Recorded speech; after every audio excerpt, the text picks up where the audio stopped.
Larry then gets a phone call from Lewis. Apparently, the federal prosecutor is not going to back down, and Lewis and his superiors are worried. I'm going to stress again, it has not even been 2 days since Larry picked up Brian, and the federal prosecutor is already aware of the ransom, and the gangsters have already grown impatient. That doesn't make much sense.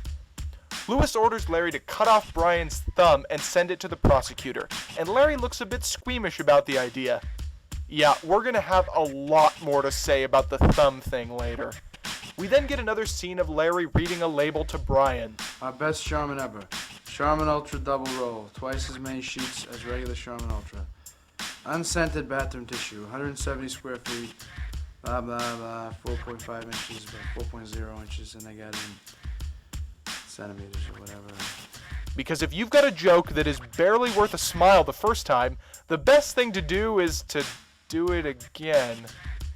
Larry then joins Ricky in bed, where Larry reveals that Really have friends. this might have created some good sympathy for Larry if we had not spent the last hour seeing what an asshole he is. How could he have any friends with the way we've seen him act? He tells Ricky about Lewis's order and the scene ends. Then we get to see Brian dancing.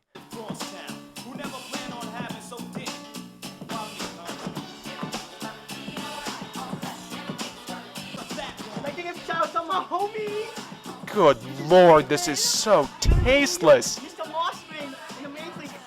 What was Bartha thinking while doing this? We then get to my personal favorite character, Robin, who's on meth or something like that, and can't go 6 seconds without adjusting her hair. She knocks on the door and barges into Larry's apartment, swearing the whole way. What a shithole. Lady, I think you're in the wrong place. Well, you are in the wrong place. All right? You're in the wrong place. No idea.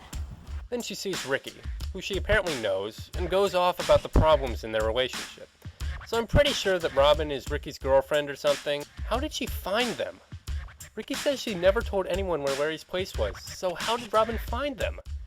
Somebody named Sharon is referenced, but it's never explained who she is. Anyway, Robin is pissed off because Ricky is living with a man. She isn't surprised or anything, she's just pissed off the second she sees him.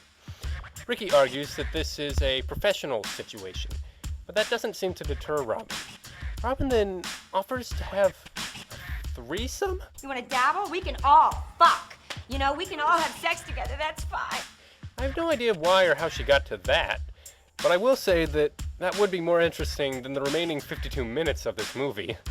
Ricky doesn't seem interested in a threesome, and breaks up with Robin right then and there. Robin then goes from rude to jealous to man-hating to desperate. She grabs a knife and gives us the only thing this movie's been missing, a suicide attempt. She slits her wrists in Larry's kitchen, which reveals her purpose in this movie. She is a bad plot device to get the characters to the hospital. Why do they need to go to the hospital? We'll talk about that in a bit. But first we need to cover the conversation between Larry and Brian, where Brian lets us know... Yeah. They make my pee sneeze.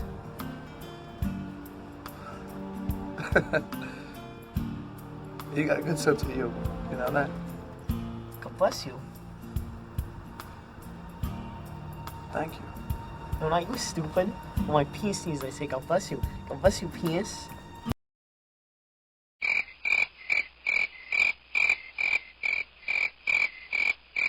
This is an attempt to make an endearing and bonding moment between the two, but it is so misguided because it is flat out gross and gives us a cheap laugh at Brian's expense. The filmmakers are clearly not aware of the fact that this line is so gross because they bring it back later. Ricky and Brian then go have a talk, where Ricky admits that she does not want to cut Brian's thumb off. This is absolutely ridiculous. She says, "But I didn't sign on to this to be a brutal street thug." "Not what you signed on to? What does that mean? The filmmakers have spent the entire movie trying to convince us how tough these characters are, and now Ricky says she can't do this. This is a ransom job, and cutting off a body part to send to a family member is the most cliched thing ever. If I were a gangster, and I were hired to hold someone for ransom, this would pretty much be the #1 thing I'd expect to do." They BS for a while, and at some point they have Ricky say, "And tell me from the bottom of your heart if it would give you great pleasure if I were to suck your cock for 12 hours. along with some tumor music because that's definitely a really heartfelt line. The last time a girl said that to me, I felt pretty emotional, till she charged me $500. They decide to get around this by sneaking into the morgue and cutting off a thumb. Hold up. You only need about 10 seconds to spot everything wrong with this plan. The thumb would not match Brian's.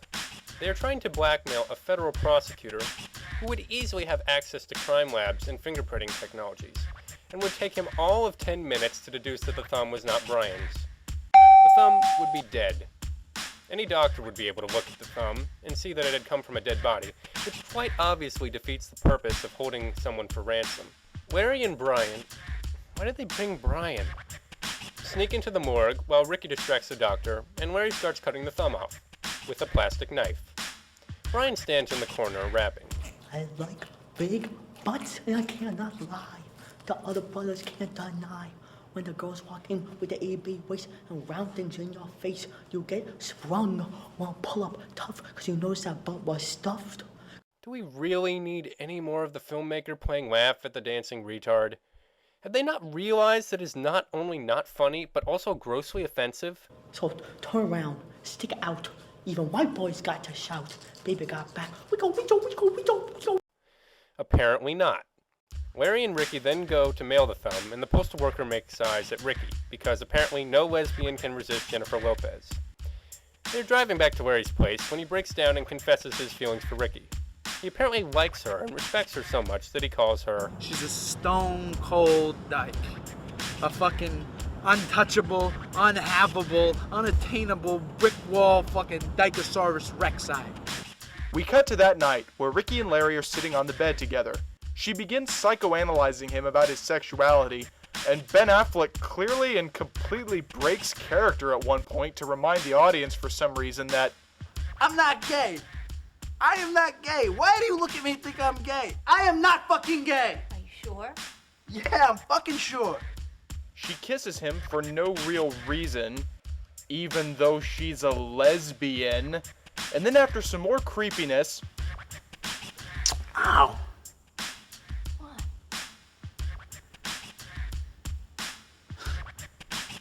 You need a woman. No, Larry, we need a better movie.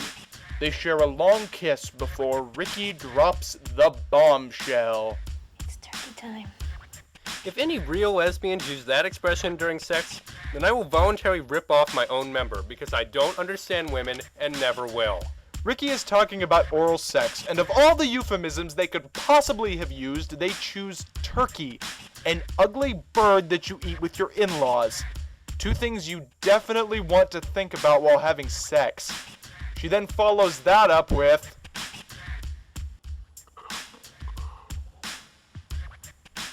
which just might be the stupidest line in the history of movies and sex. We then see the full power of Lopez's vagina and its mystical properties when Larry admits... I just, I think... I was thinking, you're right. And you said, probably actually a woman might know more about what feels better to another woman. She's a woman herself. The guy might be at a certain disadvantage.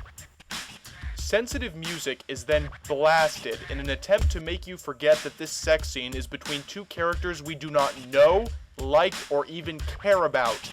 Great news, Christians! They've found the cure for that disease known as homosexuality. It's Affleck! Oh, was that taking it a little bit too far?